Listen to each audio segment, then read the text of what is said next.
এই ছোট্ট রাজকন্যা হঠাৎ দেখলো তার হাতে থাকা সুতোটি রোদের আলোয় নিজে থেকে জ্বলে উঠলো। 3 দিন পর সম্রাটের জন্মদিন। রাজকন্যা ঠিক করলো এই জাদুকরি সুতো দিয়ে সে সম্রাটের জন্য একটি বিশেষ ড্রাগন ড্রেস বানাবে। মাকে সঙ্গে নিয়ে দিনরাত খেটে অবশেষে তৈরি হলো অসাধারণ সেই ড্রেস। জন্মদিনের আগের রাতে হঠাৎ এক দাসী গোপনে ড্রেসটা চুরি করে নেয়।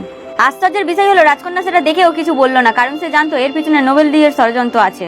আসলে আগের জন্মে এই নোবেল ডির কারণে তার মায়ের ষড়যন্ত্রের শিকার হয়ে প্রাণ হারায়। পরের জন্মে মায়ের মর্যাদা রক্ষা করার জন্য রাজকন্যা বুদ্ধি খাটিয়ে রাতে 7 ভাইকে সঙ্গে নিয়ে হোয়াইট গার্ডেনে গিয়ে রঙিন পাখি ধরে এনে তৈরি করলো জাদুকরি সুতা।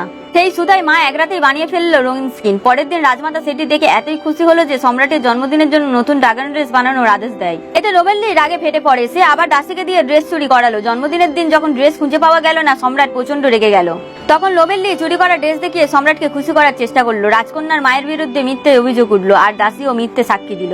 সম্রাট ক্ষিপ্ত হয়ে তার মাকে মৃত্যুদণ্ড দেওয়ার হুকুম দিলেন। সেই মুহূর্তেই রাজকন্যা শান্ত গলায় নোবেল ডিকে বলে উঠলো, তুমি যদি সব সত্যি এখনই স্বীকার না করো তাহলে আগামী মৃত্যুদণ্ড তোমার হবে। নোবেল ডি কথাটি হেসে উড়িয়ে দিল। সম্রাট যে ড্রেসটি পরেছিল তার জাদুকরি সুতা রোদ পড়তেই আগুনে জ্বলে উঠলো। সম্রাট হতভম্ব হয়ে বুঝলো কে সত্যি আসল ড্রেসের শ্রেষ্ঠ।